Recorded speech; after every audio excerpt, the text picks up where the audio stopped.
Weeds can't be killed. They can survive anything. Roland de Bruyne is a 91-year-old Malaysian Aucklander. He's also a survivor of Changi Prison during the Japanese occupation of Singapore in World War II. I'm Lynda Chanwai-Earle, bringing you this program about an incredible story of survival. Singapore has spoken to us by radio. Today, from the gravely menaced Bastion City... It's early February 1942. Barely audible, Singapore correspondent Henry Stokes comments in a radio newsreel report on the position of Singapore holding out against the Japanese during the Second World War. The British hoped relief forces might arrive, but it wasn't meant to be. During the fall of Singapore that year, Japanese military detained around 3,000 civilians in Changi Prison, built to house only 600. The British Army barracks nearby became a prisoner of war camp housing 50,000 Allied British and Australian troops. Changi became infamous.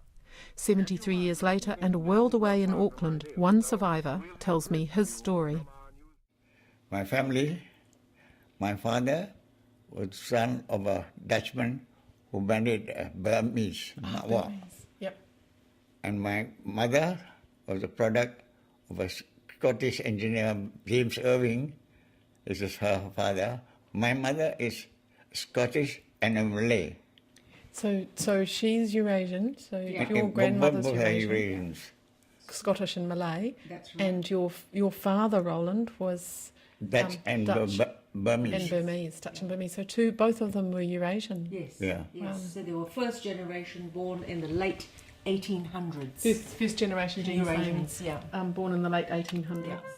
Roland de Bruyne is 91, a Eurasian New Zealander born in 1924 in Penang, Malaysia. Roland was one of 3,000 civilians interned along with his whole family by the Japanese, in their case simply for being Eurasian. I'm at the family home in Green Hythe with Roland and his daughter Jean de Bruyne as he relates his incredible story of survival, in large part because of his determination to be reunited with childhood sweetheart Lau Swan Tin, later to become his wife and Jean's mother. Roland describes his upbringing in the 1930s, attending Penang Free School with Sikh and Japanese children. Just before 1936, before the Second World War started, ISO came to school and told us, come and have sayonara food. I'm going back home. Actually, it's a national call-up for them, Well, we went to that's the first time I've eaten sushi and out the bar, sayonara.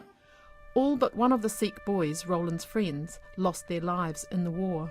Roland was 18 and a ship's engineer in 1941 when he and his whole family were interned in Changi, stripped of clothing and belongings, starved and forced into hard labour. Roland shows me tiny black and white photos taken by a camera smuggled into Changi Prison. They took us all as prisoners. All their family, all the I was Eurasians. all taken. And you were imprisoned simply because you were Eurasian. Yeah. For And being because I'm Eurasian. also part of because we are counted as part of British forces. So it was his mother, father, two aunts, Two aunts and the all siblings. all my kids.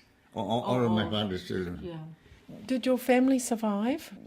I hope. The only one that died. Your brother died, Dad. Jimmy died when he was 5 from dysentery during the war. That's he not in the war then. Yeah, but it was during war though, wartime. Is this a younger brother? Yeah, the younger Yeah. brother. So he's the oldest. I'm the eldest.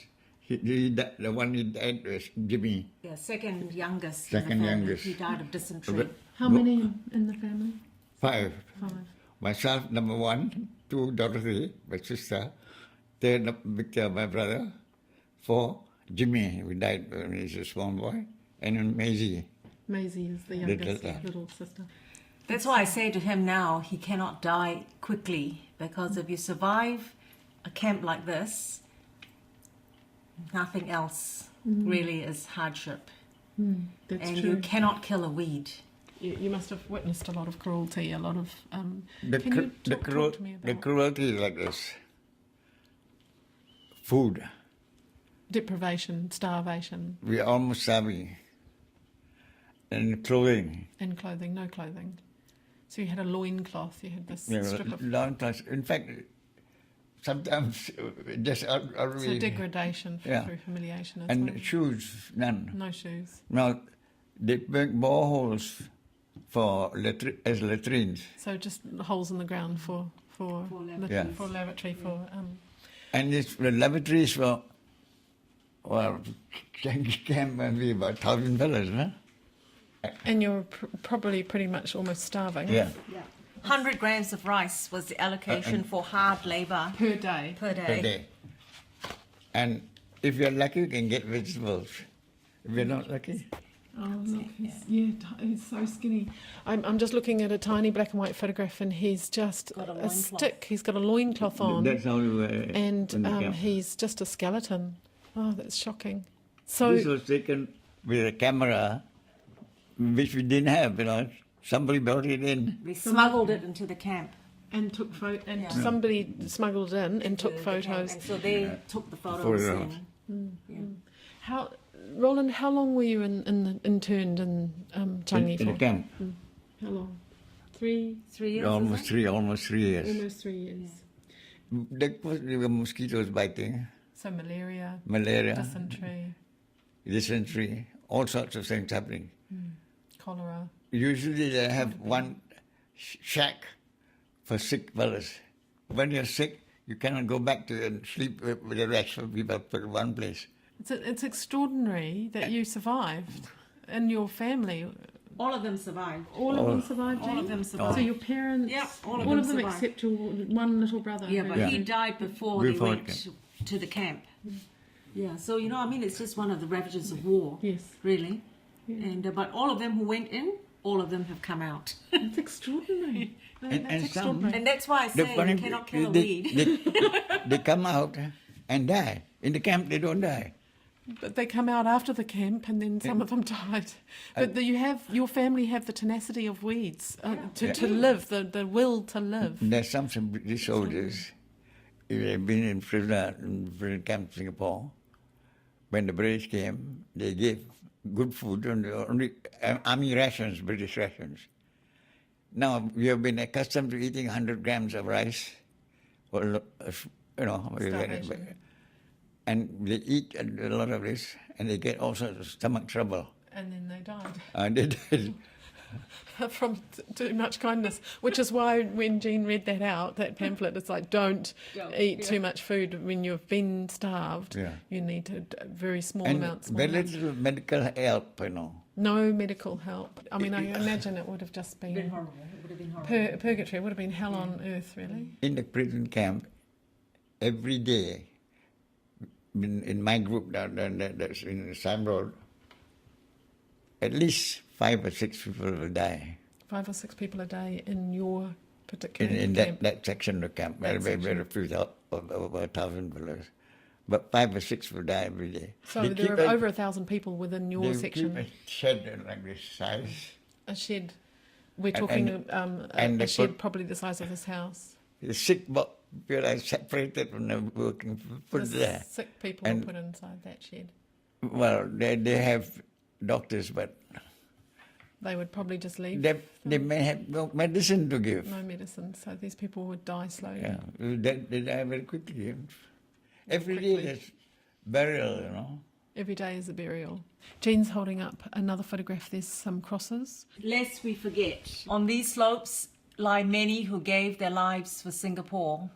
We have here on red cross paper one of the letters that you wrote. So he has written this letter on the 20th of October, 1945, That's from the the end of the Sime Road Transit Camp, Singapore. So this was towards the end of the war. So he writes to his then girlfriend, who turned out to be our mother eventually, and he says, "Hello, Swanton. Vic and I have just returned from a morning walk when one of the boys told us that they had a letter for me. Before he knew where he was, there was food and fags, and I read and reread your letter till I could almost remember all of its words." These are written after the war. The war has ended. Hello, New Zealand. This is the Royal New Zealand Air Force bringing you the latest news of our prisoners of war recovered in this theatre. The following men arrived from Palembang yesterday. They are very thin, but otherwise well. When you left the prison camp, what was it like? It must have been a huge relief. It's a huge relief. When we get relief, I went back to where I was working, I get to wear a uniform and all that. As an engineer. What was it like when you actually met Mum again after 3.5 years? Well, you meet somebody, you're lucky you're alive. Lucky to be alive. You were a volunteer with the Red Cross. Tell us a little bit about that and then why. The Red Cross, for me, it's because it deals with everyone, irrespective of who you are and what you can do. And whilst, a lot of problems appear to be very large, if everyone just chipped in, the output really is pretty great.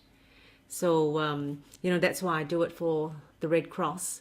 Really, my involvement with the Red Cross didn't stem from Dad's time in the war, because we only discovered this letter 2 years ago. So, only 2 years ago? Only 2 years ago that we discovered this letter. So it's quite a nice kind of connection, really. And, New Zealand Red Cross still plays a very important part in connecting people through wars. Yeah. Through disaster, war. And wars, yeah. And, of course, for us, having come from a family that lived through the Second World War, and as prisoners of war, World War II is very, very large in our psyche, although we never ever personally experienced it. It's talked about on a constant basis.